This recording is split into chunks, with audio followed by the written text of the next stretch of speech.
think we've all had those moments. You're cruising along, posting amazing social media content when suddenly you hit the wall. You just can't think what to talk about next. And as you stare at the blank screen, you start to panic, which only makes you feel a million times worse. If you've hit that wall, and we all do sometimes, what you need are a few ideas to jumpstart your creative process and help kick writer's block to the curb. And that's exactly what I'm helping you with today. I have 7 ideas that'll get you past that blank page right now. Be sure to watch to the end for one great content idea which everyone always forgets about. Now let's jump in.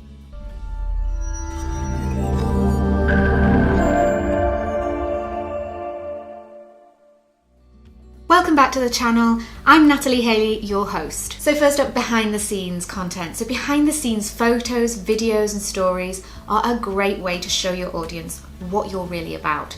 The mix of business and personal content makes your feed feel really engaging, and it helps your viewers understand your brand personality and your values. Now, you might want to highlight some of your incredible staff members or let people see the day-to-day stuff that goes into doing what you do. And just remember to keep it authentic. That means sharing your epic fails as well as your epic wins. After all, everyone loves a company that can laugh at itself. Next up, could beating the curse of knowledge be the answer to a ton of new content ideas? Showcase what you do for clients. What do you actually do for your clients? Now, it might seem completely obvious to you, but that's because you're suffering from the curse of knowledge. You're such an expert at what you do, you've forgotten that your audience might only understand a small percentage of what your business entails, especially if you're quite niche. So this is your chance to tell people exactly what you do. So you could talk about some of your services and the work process involved in delivering them.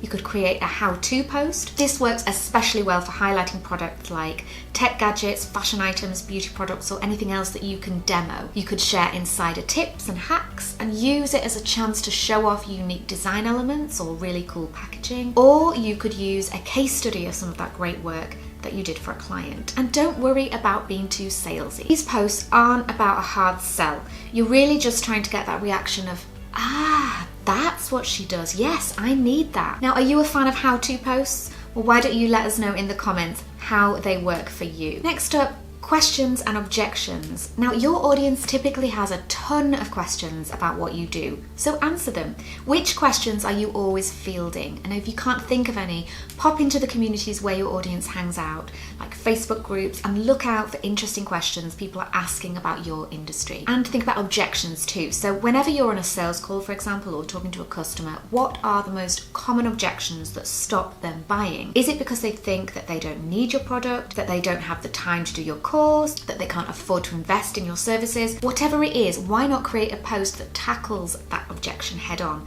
and show people that you can help them after all? Feeling brave? My next idea might push you out of your comfort zone, but it'll really pay off in terms of engagement. Believe me. Ask me anything.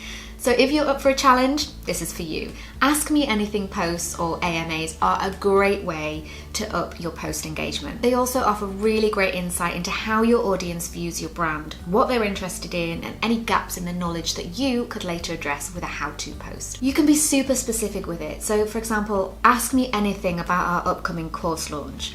Or be really general, a literal ask me anything. Make it work for you by creating some hype beforehand by using the hashtag #AskMeAnything hashtag and AMA hashtags, and make sure you've arranged it for a time and place that you'll be left in peace to film live. I would love to know if you decide to take on the Ask Me Anything challenge, so drop a comment below if you're up for it. Quotes. Everyone loves an uplifting quote, and it can be a really quick and easy way of filling a gap in your content schedule. So a few words of warning first. Make sure the quote is genuine. You don't want to spend all day feeling, actually, he wasn't the one who said that kind of thing. And only use quotes that are relevant in some way to your industry and fit your brand's tone and personality. As long as you've taken those things into account, quotes can be a great thing to share on social media. Next up, share tips. So show your potential customers that you really know your stuff by sharing insider tips. If you give them something that they can implement fairly easily, that will give them a quick win. They'll be far more likely to turn to you the next time they need your expert help. Now stay tuned for our final tip. It's often overlooked, but if you do it right, it can be so effective. And that is to tell your story. Now, are you shying away from the limelight? Because if you are, it's time to come out of the shadows. People love to see the people behind the brands they love. When you tell your audience about why you set up your business, about what motivates you, and about what you've learned on your business journey, you build deeper connections with them. When they know your face and your story, they become emotionally invested in you. They want to champion you, they want to buy from you, and they want you to succeed.